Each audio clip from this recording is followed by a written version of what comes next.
So I'm hoping you took that exercise seriously. I want to give you some illustrations of answers I see really commonly and some of the biggest areas of breakthrough that are probably the most common. So I'm going to give you two personal, two business ones. The personal ones I almost always see is some sort of a relationship challenge. Second one is usually some sort of financial challenge. And then if I go to the business side, for the doctors, I usually see some sort of fear. Fear of failure, fear of losing employees, fear of patients not liking them, some sort of fear-based issue. And then usually on the employee side of things, it's they don't feel heard by the boss, by the owner, by the doctor. So I want to talk through how do we break these patterns with all of these. And I'm going to use a ton of examples. This is going to get broken up into lots of videos. And so you're going to see me come back and address those 4 illustrations in a million examples here in the upcoming videos, depending on how long we go.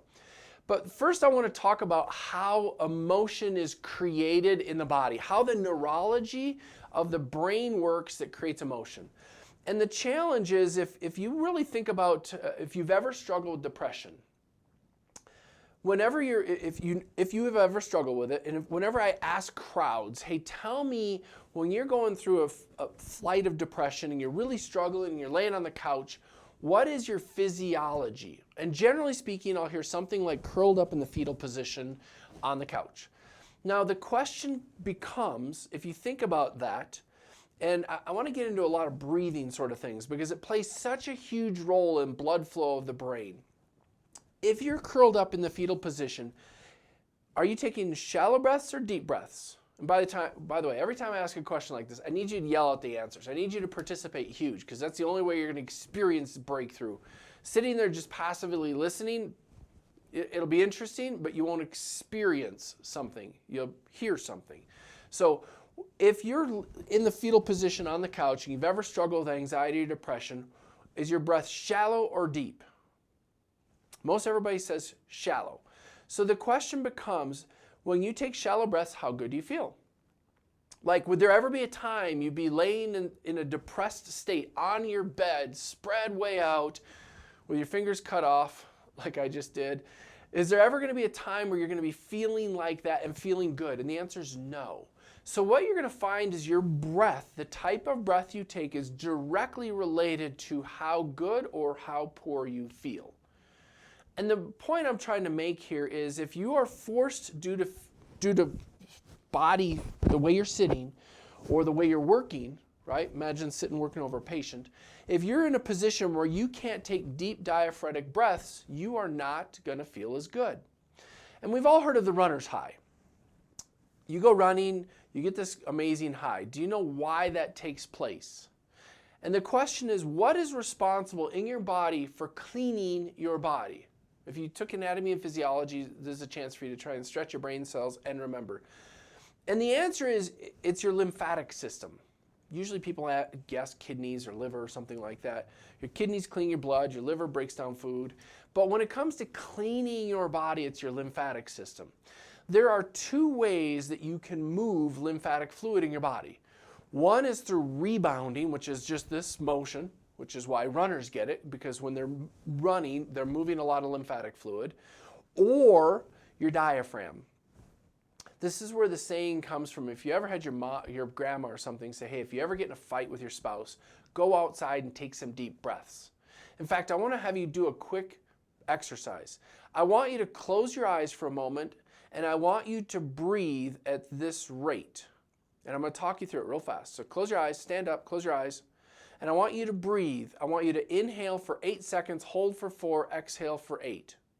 So, and we're going to repeat this 3 or 4 times. So I want you to inhale 1, 2, 3, 4, 5, 6, 7, 8. Hold 1, 2, 3, 4. Exhale 1, 2, 3, 4, 5, 6, 7, 8. Inhale 1, 2, 3, 4, 5, 6, 7, 8. Hold 1, 2, 3, 4. Exhale 1, 2, 3, 4, 5, 6, 7, 8. Inhale 1, 2, 3, 4, 5, 6, 7, 8. Hold 2, 3, 4. Exhale 1, 2, 3, 4, 5, 6, 7, 8. Now the question I want to ask you is, how do you feel? Most common responses I hear from people is, a little dizzy, a little lightheaded, my fingers are tingling, calm, lots of things like that. Now, if all of a sudden you feel lightheaded or your fingers are a little tingly, what that tells me is you are very poorly oxygenated the vast majority of the time. If you're going to tell me that, hey, I actually feel a calm sense about me that I didn't a few minutes ago, you're illustrating the point I'm trying to make, which is when you stop and breathe, your body appreciates being cleaned and it releases endorphins that make you feel better. You get the baby version of a runner's high. So the question becomes, if you're ever struggling in life, you're going through depression, and you're in this little itty bitty cocoon sort of position on the couch, can you take good breaths that will help you think more clearly? Or does the shallow breaths help you think more poorly? So the first exercise to breaking your state, and I'm going to talk about state management. What I mean by that is emotional state management. One of the first and best exercises you can do is that breathing one. Grandma was right. Go outside, take some deep breaths.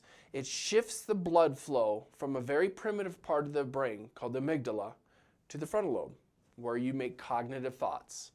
So the amygdala is responsible for the fight or flight response. And all you can think about is how to fight your way up, fight with a saber-toothed tiger or run away from the saber-toothed tiger. It's very primitive.